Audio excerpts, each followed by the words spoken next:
how do you overcome the loneliness when you start pursuing your passion and doing your creative pursuits? There's also a part when you are not financially independent in these situations. So I guess this person's kind of feeling a little bit isolated and on their own, trying to do what they want to do.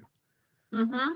Yeah, and this is, again, really interesting from the perspective of clarifying what loneliness is and your experience of loneliness. So loneliness is usually about emotional disconnection and the difference between the connection you want to have and the connection you actually have. So when you're, going, let's say, out on your own side project or, those kinds of things. And again, depending on whether this is like on top of your current job or whether you're trying to make things work, then there is that sort of entry point where you have to really invest a lot, and that can be really lonely, hard, yakka kind of work. And the kind of obvious thing here is to build a community, and community can show up in lots of different ways. This is a really, I think, fantastic example of a community. They can be micro communities as well. Like I always think 2 people make a community. It doesn't have to be, me and 17 people at the pub. So thinking about how you can get some of those connection needs met in whatever again is accessible to you. If you're starting up something and you're in rural Australia, that's going to be far more difficult than, if you're in downtown Marrickville. I think too, the difference between being alone versus being lonely. I'm at a stage of life where I would love to be alone. I have this dance between, needing to go and have connection and needing to go and live in a cave with good Wi-Fi. So thinking about actually alone time as being incubation for some of your creative projects.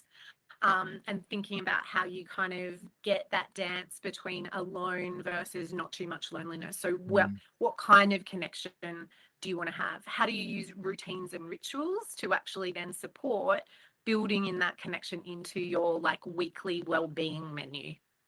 So that's what I would suggest, not knowing, again, like lots of the context of like how you're trying to move that needle, and again around the financial stress that I call it the cost of breathing in this city, that what do you have to do to actually make ends meet versus how do you give yourself that space to then go and be creative and not need to monetize it sometimes. Yeah, I love that kind of thought around like a bit of loneliness sometimes is good, right? Like to be able to kind of reflect and connect with yourself.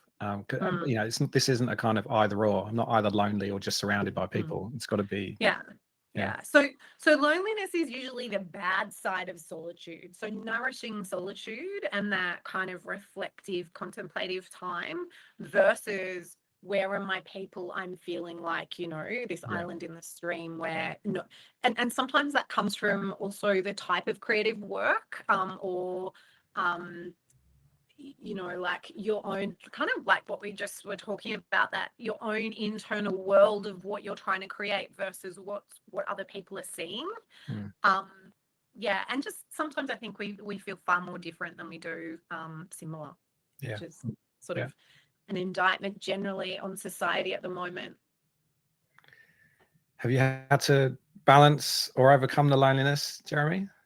I think the perspective, totally acknowledge that question, but there's a sort of another angle to loneliness in this sort of sector, which is kind of like creative loneliness. And you can be in an agency and be lonely in the sense of like you've got a great idea and it's not being heard or it's not being recognized.